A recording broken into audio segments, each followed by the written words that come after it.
Welcome to the Deep Dive, where we take a stack of compelling sources, distill the core insights, and give you the essential knowledge you need to be well-informed. Today, we are undertaking a truly monumental deep dive. We really are. We're looking at Chapter 25 of a foundational text, an argument that really challenges the fundamental assumptions modern science holds about reality, the mind, and the brain. Right. So our mission today is to move past the surface-level ideas and really unpack this intricate, layered argument exactly in the order it unfolds. And we have to. We're facing what's historically been called the ultimate riddle.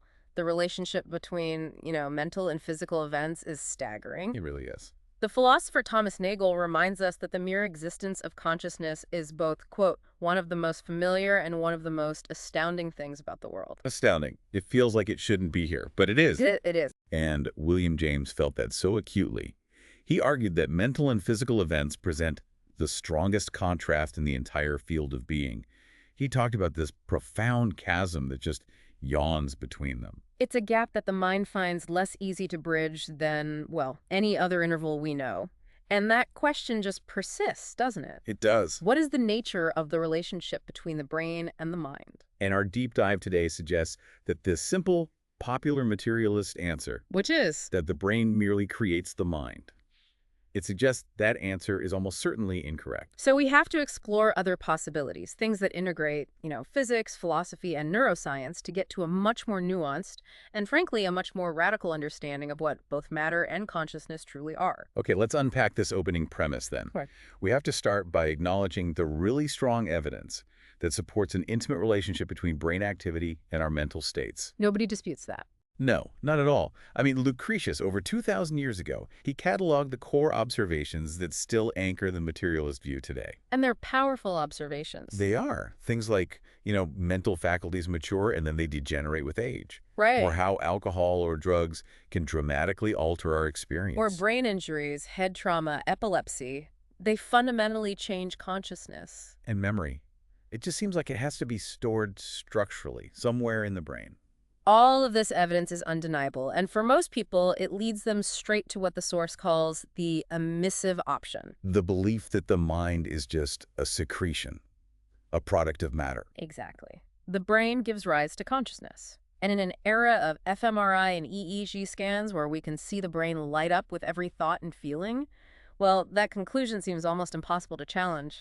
And this is the critical pivot, isn't it? This is the moment we have to pause. It is. Because correlation is not causation. Just because two things happen together. The sheer intimacy of that relationship doesn't determine its nature. Because the brain and mind operate in perfect lockstep, that does not mean one generates the other. Okay, so let's use the central analogy from the text here. The malfunctioning television set. Right. So imagine an observer who sees your TV set and the picture is all distorted. Or you just pull the power cord and the show disappears instantly. That observer might logically conclude that the TV set generates the show it's displaying. It seems obvious. But we know better. We know better.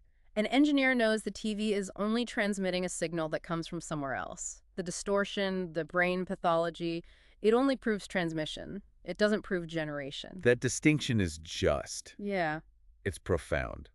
Because it shows that the correlation we see on the brain scan can't, by itself, distinguish between three fundamentally different theories about our reality. Emission, transmission, and permission. And we really need to spend some time defining these because they are absolutely central to the whole argument. Let's do it. Okay, so the three theories you can't distinguish just from the evidence are, first, emission. This is the common materialist view. The brain creates consciousness. Right. The mind is a product, or maybe just a byproduct. But the source notes that, logically, this is actually the most bizarre option. Why? Why is it the most bizarre? Because we have zero idea of a mechanism. We have no clue how inert, unconscious matter could spontaneously generate subjective experience. It's a fundamental mystery that we've just wrapped in an assumption. Okay, so that's emission. What's the second one? Second is transmission. This is the TV model. The brain relays consciousness. It acts like an antenna or a receiver for a wider, maybe even universal field of consciousness. So in that model, brain damage just messes with the signal. Exactly. It just garbles or limits the signal, but the source of the signal is still intact. And the third option? Permission. This is the core hypothesis we're exploring. It suggests the brain constrains consciousness. It acts as a kind of creative filter. So it's like transmission, but more active. Yes, it adds that critical layer of active limitation and selection. The brain creatively fashions what consciousness it allows to come into being, sculpting it for the needs of that individual body. So if the evidence doesn't force us to believe in emission, why is there such a widespread bias for it? Well, the text suggests this bias comes from a mistaken and really deeply ingrained belief that we actually understand matter. And that, you're saying, is a delusion. It is. The very concept of matter becomes inscrutable the moment you try to pin it down with modern physics. What do you mean? I mean, you look closer at an atom, and it doesn't get clearer. It becomes more indistinct. It escapes your conceptual grasp. And its nature actually changes just by the fact that you're observing it. Precisely, which forces us to admit the observer is intrinsic to the whole description. Maywanhu's observation really captures this perfectly. She said matter loses solidity more and more under the steady scrutiny of relentless rationality. Yes. Materialism needs matter to be this solid, mind-independent foundation for reality, but modern physics shows it just can't play that role. As F.C.S. Schiller noted, even a long time ago, the link between the scientific idea of matter and the hard matter of common experience was already getting pretty faint. This realization brings us right back to that profound chasm that the Nobel laureate neurophysiologist Sir Charles Sherrington identified. He found mind and matter to be refractorily apart. He said they were disparate, not mutually convertible, untranslatable, the one into the other. He wasn't just saying they were different things. He was saying they seemed to belong to entirely different conceptual categories. And that insight forces a shift in focus. He suggested the difference is in the how, not the what. Once you escape what he called the spell of thingness, this idea that mind and matter are independent, solid things, you realize you're dealing with different modes of being. Different ways reality shows up, not different stuff. Exactly, different ways reality manifests. So faced with this, this irreconcilable divide, the source lists 5 philosophical options for dealing with the mind-matter problem. And it's important for you, the listener, to recognize which one you might be defaulting to. Okay, what are the 5? 1. Deny the mind. Claim consciousness is an illusion. That's the materialist route. 2. Deny matter. Claim reality is purely mental. That's naive idealism. 3. Say they're totally distinct. Mind and matter exist, but they can barely, if ever, interact. That's Cartesian dualism. Okay, 4. 4 is just asserting that they're the same thing, identity theory, which that fails to explain subjectivity. This is the 5th option. The 5th option, the one we're pursuing, is that they are distinct complementary aspects of an indivisible reality. And that last option, it requires us to completely redefine what consciousness itself is. It does. So if we can't deny the mind, let's try to define it. The word itself, it gives us a huge clue, doesn't it? Conscientia. Literally knowing with. Which emphasizes between inness, a relationship, not a fixed thing or a substance. And we have to adopt a really broad scope here, right? Yeah. Moving way beyond just self-reflective thought. Absolutely. We have to define consciousness as encompassing all of the experiential, and that includes the vast realms of the unconscious and the preconscious. Everything that requires some kind of subjectivity or inwardness. Right. And the unconscious is where most of the action is. The source notes a figure that 99.44% of our psychological reactions are automatic. I mean, the precision of that number might be debatable. Of course. But the magnitude is not. The point is that only a tiny fraction of our mental life ever enters that spotlight of full reflexive awareness. The spotlight metaphor is crucial here. The unconscious and preconscious. They aren't spatially or functionally inferior, are they? No, they're just in the dark. They are parts of the same single-stage set that can easily move into the spotlight and then back out again. Right. The Cartesian tradition kind of mistakenly treats the unconscious as this separate basement for all our inferior drives. But that's not what the evidence suggests at all. And the things that happen outside that spotlight are anything but simple. Not all. We make complex discriminations, we find beauty, we solve problems, navigate ethical choices. And we access moral values all the time without consciously rehearsing the steps. These are incredibly sophisticated processes that rely on the coherence of the whole embodied self. They draw on our history, our memory, our feelings, everything. This broad view means we have to move beyond that narrow Cartesian ego, the I that thinks, and focus instead on the field of me. which is our continuous embodied experience, our thoughts, Yeah. feelings, imaginings, our responses, all embedded in the world. This is why Lichtenberg's correction is so perfect. Instead of, I think, he said, Instinct, it thinks. experience is just happening. And the ego is a focus point within that field, not the creator of it. It's that rich, lived-in texture of being. Gerard Manley Hopkins captured it perfectly. He described the distinctive, incommunicable taste of myself, of I and me, above and in all things. That subjectivity, that unique quale of being, that's the real core of consciousness. And this leads to a really shocking conclusion about the status of self-conscious thought itself. How so? Well, the physicist Wolfgang Pauli rightly observed there is a psyche long before there is consciousness, and the philosopher F.C.S. Schiller took this even further.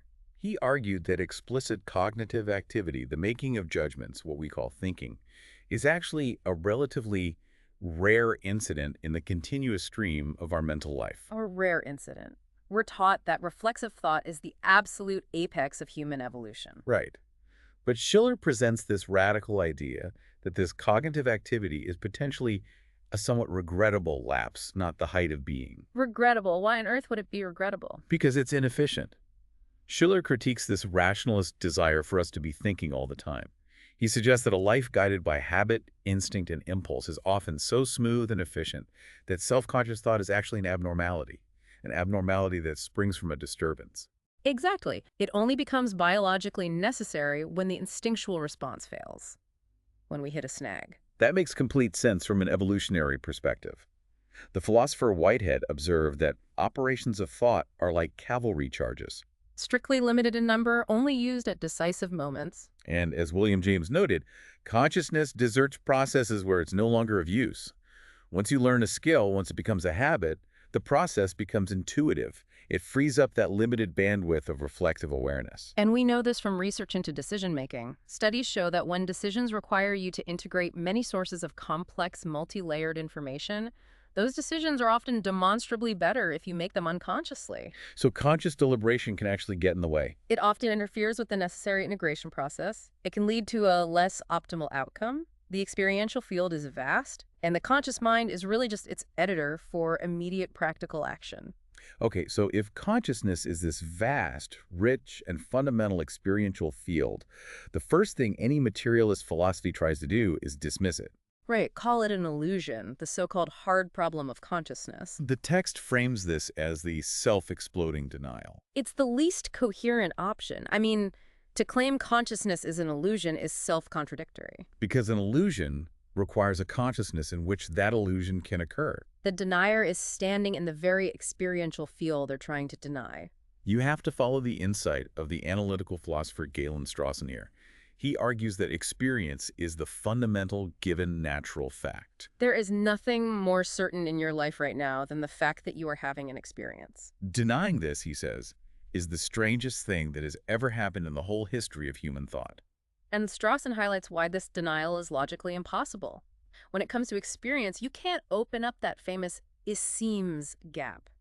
Can you explain that? The it seems gap.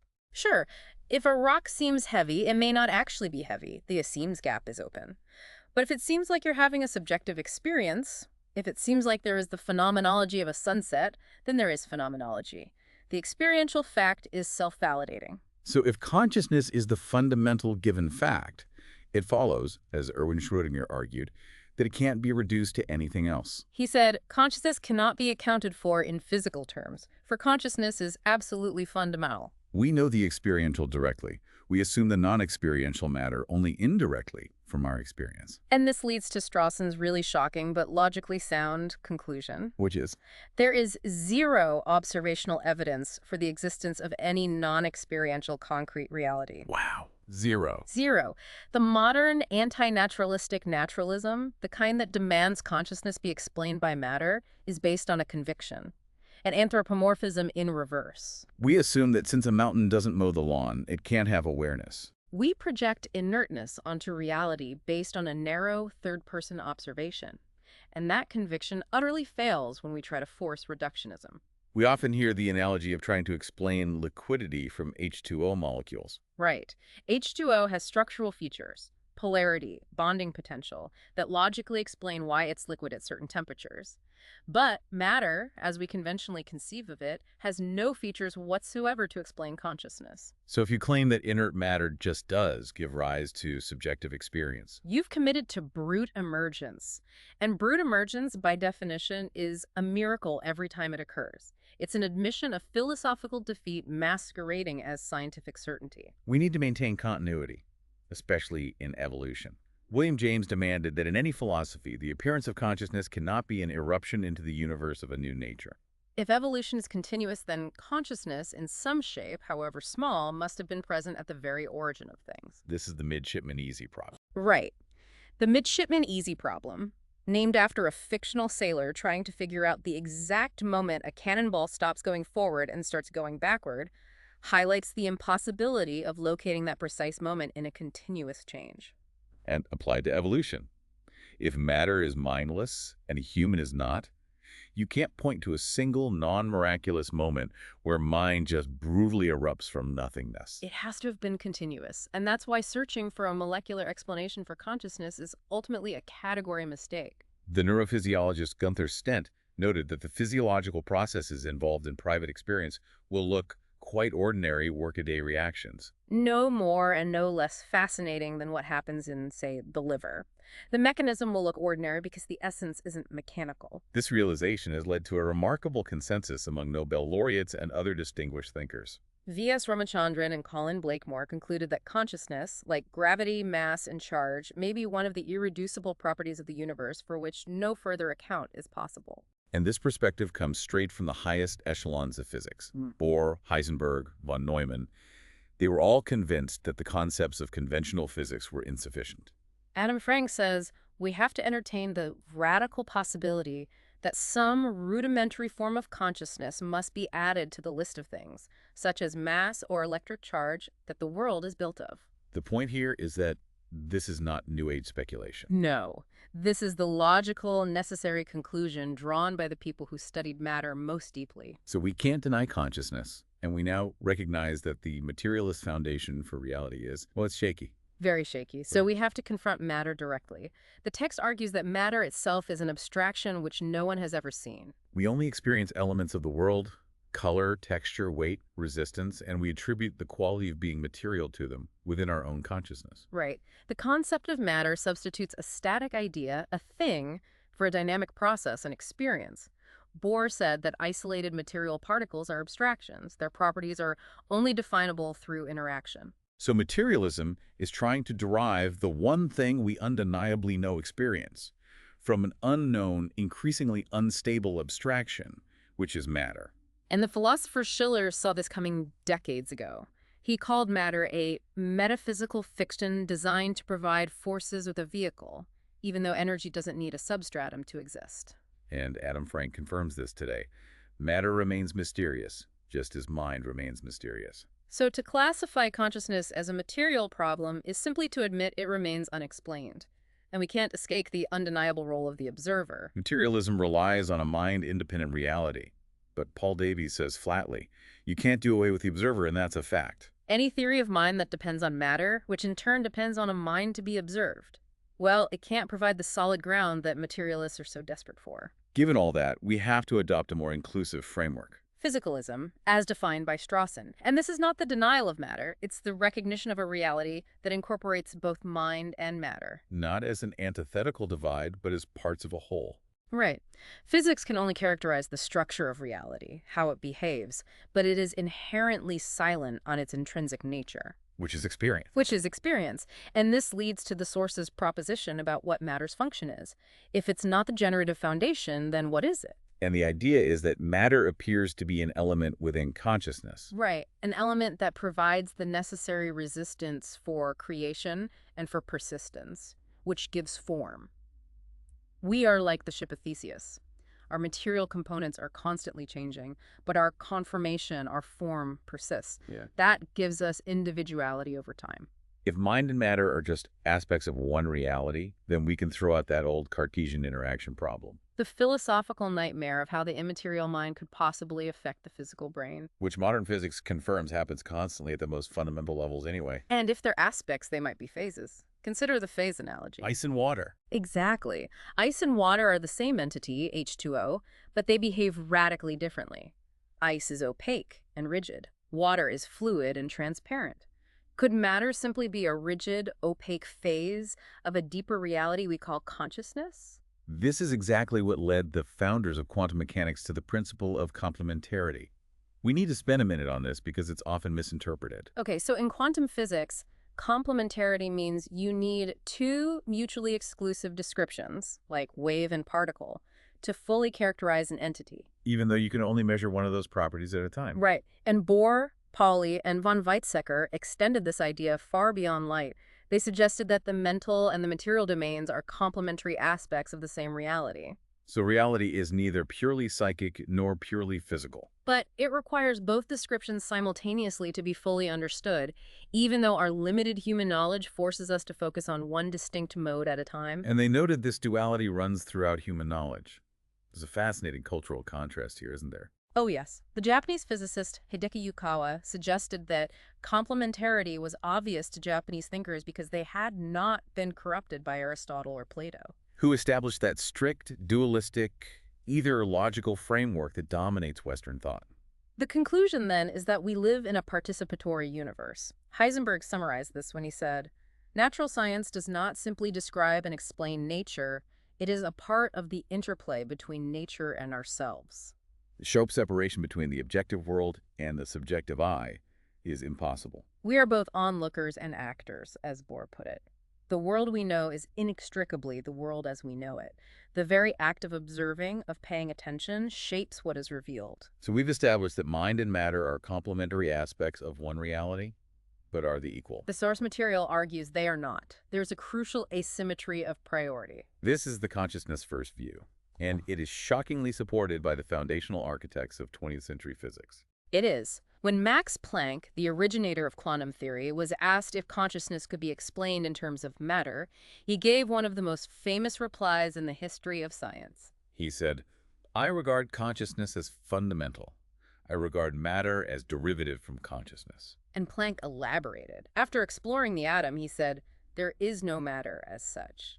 He concluded that we must suppose behind the oscillating forces that hold atoms together a conscious, intelligent spirit. This spirit is the ultimate origin of matter. Wow. Coming from Planck, the father of quantum theory. That's huge. It is, and it means the universe looks less like a great machine, which was the 19th century view, and far more like a great thought. As Sir James Jeans concluded. Eugene Wigner agreed. He said that the very study of the external world compels us to conclude that the content of consciousness is the ultimate universal reality. Sir Arthur Eddington developed this compelling concept of mind stuff, arguing that the universe is of the nature of a thought or sensation in a universal mind. And he made the striking point that our bodies are more mysterious than our minds. How so? He realized that the supposed physical approach only led into a cycle. It never reaches the world stuff at all. The only approach available to us for ultimate knowledge is through the direct, immediate certainty of mind. He visualized this beautifully with his footprint metaphor. He said, "We've found a strange footprint on the shores of the unknown, and we have devised profound theories to account for the creature that made it. We succeed in reconstructing the creature, and lo, it is our own." Mind, in essence, has only regained from nature what mind originally put into nature. And while this is inspiring, the source cautions against falling into naive idealism. The idea that we alone create reality. Which can feel philosophically suffocating. The reciprocity we discussed is key. We are constrained by something other than our individual selves. Henry Stapp clarified this. In the quantum world, the process of acquiring knowledge is genuinely creative and undetermined. Our individual minds inject mental aspects into what we find, but the system is constrained by external factors. We're creative participants, not solitary creators. This perspective leads naturally back to the ancient concept of panpsychism. The view that mind-like properties are present everywhere. Heraclitus. All things are full of soul. Schopenhauer noted that the antithesis between mind and matter is false, because matter isn't simple stuff devoid of mind. All mechanistic effects are ultimately as mysterious as thought. And evolutionary logic, supported by Huxley and Teilhard de Chardin, demands this continuity. It does. If we accept that the two cells of sperm and egg are mindless, and yet the resulting infant is conscious, At what precise, non-miraculous point does mind brutishly emerge? It's the midshipman easy problem all over again, but applied to the development of new life. If consciousness is fundamental, it must be present in a rudimentary form all the way down. So, to consolidate this foundational argument, the source provides 7 clear conclusions we have to accept based on the evidence we've reviewed so far. Okay, let's list them. 1. Mind and matter have a close relationship. 2. We cannot logically deny the existence of consciousness. 3. We ought to be unwilling to dismiss the existence of matter. 4. They are not so distinct that they cannot interact. 5. They are not identical. 6. They are complementary aspects of one and the same reality. And 7, which is crucial, they are not equal because consciousness is ontologically prior to matter. Exactly. And if consciousness is prior, then the material brain cannot be the generator, which forces us to rigorously examine the evidence for the claim that brains are even necessary for awareness. This next section presents some of the most startling and compelling scientific evidence in the whole chapter. Systematically dismantling the idea that the complexity of neurons is sufficient or even necessary for awareness. Let's start with the cerebellum problem. Okay, so the cerebellum, the little brain tucked beneath the cerebral hemispheres, is mainly known for motor control and balance. But in terms of sheer data processing, It contains an astounding number of neurons, somewhere between 69 and 101 billion. and how does that compare to the cerebral cortex? The entire cerebral cortex only houses between 16 and 26 billion. So 4 times the neurons in the cerebellum compared to the cortex. At least. Yet the cerebellum is universally understood to be functionally incapable of supporting self-awareness or waking consciousness. So that immediately proves that neuronal complexity is not sufficient for awareness.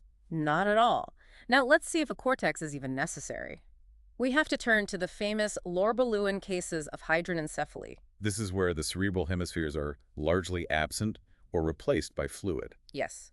And the most famous example is the student with an IQ of 126 who achieved a first-class math degree despite having, quote, virtually no brain. Meaning just a millimeter-thick mantle of tissue. Right. And the conventional model insists that without a cortex, you can't have high-level cognition, abstract thought, or self-awareness. But the evidence. The evidence says otherwise. It does. And recent reports on children born with almost no cortex have only confirmed this. These children showed discriminative awareness, functional vision, social interaction, and, this is critical, they can pass the mirror test. A benchmark often cited as proof of self-recognition. The conclusion is unambiguous. The exclusive identification of the cerebral cortex as the medium of conscious function is simply not supported by the hard neurological evidence. But the challenge to brain necessity goes even deeper, doesn't it? It moves outside the animal kingdom entirely. We find intelligence in systems that lack neurons altogether. We have to talk about slime molds. Wait, slime molds with no brain at all? No brain, no neurons, nothing. They're not fungi, animals, or plants. They're single-celled organisms that, when searching for food, exhibit complex, intelligent behavior. Like what? They learn from experience, they memorize the location of food sources, and they can navigate a maze by finding the optimal, shortest path. All without a single neuron. That's incredible. And then there are plants. The research coming out of plant biology is completely reframing our understanding of consciousness. They also lack neurons, but they demonstrate sophisticated, anticipatory, and energy-conserving behavior that looks exactly like learning and discrimination. Take the Mimosa pudica, the sensitive plant whose leaflets close when you touch them. Researchers found that if they repeatedly dropped water on the plant without causing damage, the plant learned. It habituated. It stopped closing its leaflets, saving the energy required for the response. But if you touched it with a finger, It immediately resumed closing, which demonstrates it can discriminate between a harmless stimulus, the water, and a potentially harmful one, the physical touch.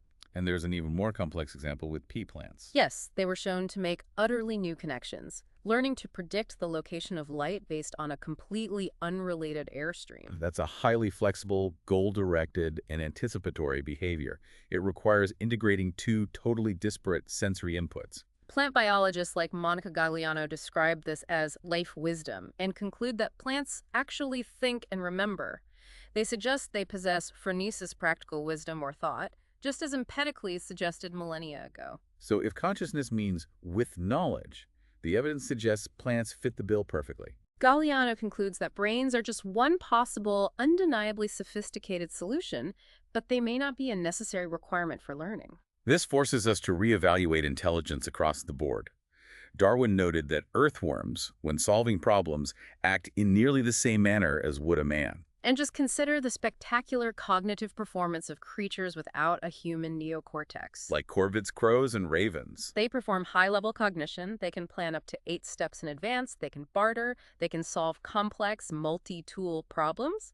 Sometimes they outperform human children on cognitive tasks. So if high-level cognition emerges independently in octopuses, crabs, cats, and corvids, the latecomer view of consciousness becomes scientifically untenable. We need the transformer view, where consciousness transforms, but it's always present. Finally, we have to heed the historical warning contained in the text here. Denying consciousness or pain to nonverbal creatures is historically dangerous. Descartes claimed animals didn't feel pain the way humans do, which made it easier to justify experimentation. And tragically, that same assumption extended to human infants. Yeah. Until the 1980s, they were operated on without anesthesia. Because their inability to verbalize pain was mistakenly taken as evidence of its absence, we have to beware of Occam's broom, the philosophical tool used to sweep away inconvenient facts that contradict the prevailing paradigm. So with the idea of brain necessity thoroughly challenged by both pathology and comparative biology, we have to return to the central hypothesis. That the brain's function is permission. That it acts as a filter or limiting device that sculpts a fundamental universal consciousness into an individualized being. The analogy of limitation is powerful because limitation is intrinsic to creation itself. Take the cell membrane. Right. It's derived from the embryonic skin, just like the nervous system, and that membrane acts as a semiconductor. It permits some things across while actively keeping others out. It defines the cell, the individual, by saying no. And the brain does the same for consciousness. Philosophers like William James, F.C.S. Schiller, and Henri Bergson all converged on this filter hypothesis. James suggested the brain is like a dome of many-colored glass that stains the white radiance of eternity. It takes the formless, universal condition of consciousness and gives it a unique, restricted quality suited for a specific body in a specific world. And Schiller saw the brain as admirably calculated machinery for regulating, limiting, and restraining the consciousness which it encases. So the consciousness we experience isn't what the brain makes, but what the brain allows to emerge, confining its intensity to what's practical for survival. Bergson called the brain the organ of attention to life. In his view, its primary purpose is to shut out what is irrelevant for practical action. Consciousness in its limitless universal state would be overwhelming, paralyzing. The brain protects us by filtering out the vast majority of reality, focusing us only on what we need to act upon. So what's the evidence that supports this active filtering? Well, there are a few lines. First, vicarious function. This is Schiller's point about recovery after brain injury. Right. If a patient recovers a lost function, and that recovery is because undamaged parts of the brain take over, it suggests that consciousness as a whole is simply reinstating those lost functions using whatever mechanism is available. The underlying consciousness was always there. Okay, what else? Psi phenomena. Studies have shown that suppressing activity in the left medial frontal cortex, a region associated with inhibition, actually increased a subject's ability to influence a random event generator. So relaxing the brain's filter allows for greater access to non-local or non-ordinary phenomena. It suggests that, yes. And research on individuals performing complex writing under trance showed a significant decrease in frontal lobe activity. Which is the opposite of what you'd expect. Mm-hmm. Complex verbal output should require high frontal deliberation. Exactly. Again, it suggests that when the filter is relaxed, complex thought can emerge seemingly unmediated by the executive functions of the brain. But perhaps the most compelling and poignant evidence is terminal lucidity. This is the unexpected temporary return of exceptional mental clarity, memory, and often profound spiritual expression shortly before death. And crucially, this happens in patients suffering from severe neurodegeneration, Alzheimer's, widespread tumors, severe dementia. Under the emission model, this mental return is impossible. The mechanism, the brain, is severely catastrophically degraded. And yet patients who have been non-communicative for years suddenly speak clearly, recognize family, recall distant memories, and express deep insights. The interpretation under the permission model is revolutionary. The dying brain releases consciousness from its restrictive grasp. The filter is breaking down, allowing the underlying intact consciousness to briefly shine through before the body ceases to function. We also have to consider near-death experiences, or NDEs. Reports consistently describe exceptional mental clarity, panoramic life reviews, profound shifts in values, all often occurring when the EEG shows brain activity is absent. The materialist model has no credible explanation for consciousness under those conditions. Bruce Grayson's research confirms that people report these experiences as being more real than their everyday life, which suggests they're encountering a less filtered reality. Finally, we have to revisit memory filtering. Bergson argued that the brain's main role isn't to store memory, but to mask it. Allowing only the practically useful aspects to emerge. And this hypothesis perfectly explains the extraordinary memories of the drowning and the dying. When the brain's restrictive action is relaxed near death, memories that were always stored, perhaps universally, suddenly become vividly accessible because the filter is failing. So if the brain is a filter, what is the ultimate nature of the reality we're filtering? What are we conscious of?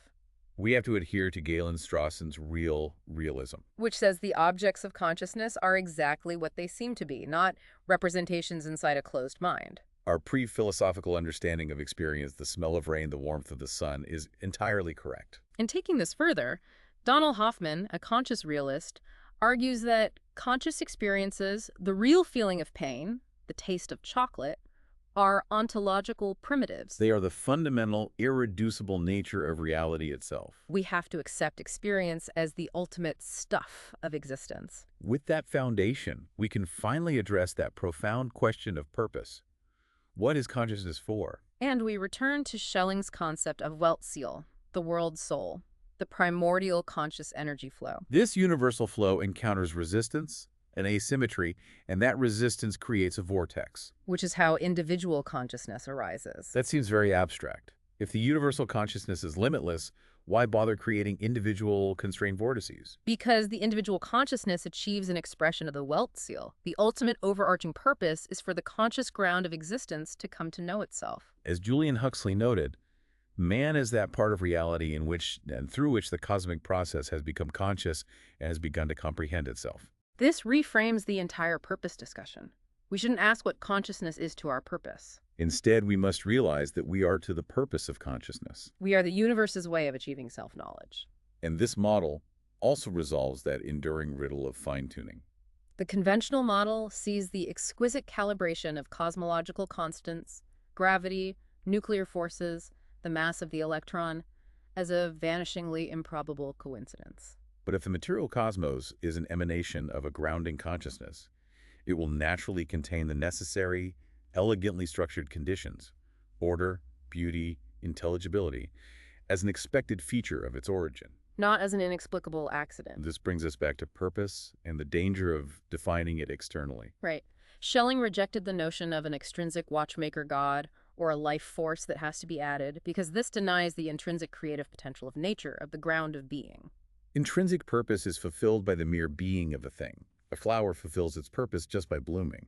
Using it only as a decoration is an extrinsic purpose that diminishes its inherent value. Furthermore, the grounding consciousness isn't deterministic. The creation isn't wholly determined by the ground. That quantum uncertainty we discussed ensures there's room for freedom. And for genuine creativity in the universe's self-expression. And finally, if consciousness is permitted or molded as a whole by the brain, the notorious binding problem just vanishes. The problem of how fragmented modules of brain activity result in a single, unified self. It just disappears. The problem is inverted. Consciousness is integral. It has to be divided or filtered by the brain to create individual beings, not put together from non-conscious fragments. The world reveals paradoxical qualities, wave and particle, mind and matter, because our experience is mediated by a brain that pays attention in two fundamentally different ways. To hemispheres. And quantum theory, with its inherent observer dependency, makes the role of attention explicit. David Bohm observed that if you think of reality as independent fragments, which is the natural bias of the left hemisphere, then your mind will operate that way. Harmony and accurate reality require an overall grasp, intuitive, holistic, contextual, which is the work of the right hemisphere. The complementarity we find in physics, Bohr noted, strongly mirrors psychological duality. The need to see reality as both a continuous whole and as distinct, countable parts. De Broglie identified two tendencies within physics itself that mirror the human mind. The tendency to reduce complexity to countable, indivisible elements, which is left-leaning. Versus the intuitive, holistic notions of time and space observing universal interaction, which is right-leaning. And the left hemisphere's bias, focusing relentlessly on parts, mechanisms, and abstractions, leads to favored Western theories that often correspond uncannily to pathological states of mind. The first one is the world as representation, or internalism. This is the favored Western theory that posits what we experience, the light, the color, the sound, is merely a representation inside our heads, which is then watched by some unknown entity. This means our sensory experience is functionally an illusion, and the abstract, mathematical, schematic world of physics is declared more real. This internalist bias often comes with a characteristic tone of condescension, doesn't it? It does. Theorists who prioritize the map, the abstract theory, over the terrain of lived experience call color a con job or vision fancy editing tricks. This is a clear example of the fallacy of misplaced concreteness, confusing the map with the reality it represents. And the same bias gives rise to that chilling philosophical concept of zombies and automata. The philosophical zombie, a being physically identical to a human but without consciousness, or the materialist view of humans as complex machines. This is characteristic of schizophrenia or right hemisphere deficits. Schizophrenia often involves delusions of mechanistic behavior where the world is seen in a third-person, schematic, detached way, a viewpoint frequently prioritized by cognitive science. The patient thinks, I can't conceive of that anymore when faced with the subjective richness of life. And two modern scientific hypotheses exhibit structures that precisely mimic the reduplicative phenomena seen in right hemisphere brain damage. The multiverse hypothesis and the many worlds interpretation, or MWI. The multiverse hypothesis is an attempt to solve the enormous problem of fine-tuning without invoking purpose or God. The probability of a universe containing stars and life is extraordinarily low, something like 1 in 10 to the power of 229. So to overcome this statistical impossibility, the hypothesis invokes an infinite number of universes. Meaning one like ours is bound to occur by chance. But invoking infinity isn't science, it's a move of faith. It's intrinsically unverifiable and leads to an infinite regress of questions. As Martin Gardner famously quipped, the idea that there is one universe and its creator is infinitely simpler and easier to believe than that there are countless billions upon billions of worlds. It's a theoretical move of desperation to save the materialist assumption. And equally problematic is the MWI. Which suggests that every quantum collapse, the simple act of observation, splits the entire universe. Schrödinger's cat is both dead and alive in parallel, exponentially multiplying universes. This theory just annihilates the possibility of unique experience. It destroys any credible count of a single observer. And here is the profound parallel. A schizophrenic patient suffering from reduplicative delusions reported that whenever one perceives anything, it bifurcates. At that instant, the world is split in two. The bizarre, fragmented structure of MWI, which physicists devised to avoid the centrality of consciousness, perfectly mirrors a state of pathology caused by a deficit in right hemisphere integration. These theories, in trying to deny the whole, simply multiply the parts infinitely. We have to acknowledge the foolhardiness of spending so much time talking about consciousness, as the topic ultimately defies language. Right. Direct lived experience, what's called kennen, is fully possessed and unadulterated, but it can never be adequately communicable. Whereas abstract, verbal thought wisdom simplifies and reduces that rich lived experience. Bohr understood this. He said that when dealing with the ultimate nature of atoms, language can be used only as in poetry. And reason, according to William James, only inhabits the loquacious level, far above the deeper integrated levels of experience. Okay, let's consolidate the core insights we've drawn from this deep dive, which collectively demand a complete reassessment of our reality. First, the brain's primary role is permission. It acts as a highly sophisticated filter or limiting device that scorps a universal consciousness into an individualized being. Second, matter is not the creator, but an aspect or phase of consciousness itself. It provides the necessary resistance for individuation, for persistence, and the creation of form. And finally, the universe is a participatory system, where our individual consciousnesses, like vortices in the Welt seal, are never truly separate, enabling the cosmos to achieve its fundamental purpose. Which is self-knowledge. The source material rejects that common modern cynical view that nothing worth reading has been written on consciousness. Given the convergence of evidence we've reviewed, from the founders of physics on consciousness as fundamental, to the startling capacities of plants, to the profound implications of terminal lucidity, the current materialist paradigm is philosophically exhausted. That brings us to our final provocative thought for you to carry forward. If consciousness is prior to matter, and the purpose of the cosmos is self-knowledge, what long-held foundational assumption about control, about objectivity, or about certainty must you personally let go of in order to fully participate in the newly conceived psychophysical universe? Thank you for joining us for this extensive deep dive into the boundaries of reality, matter, and mind.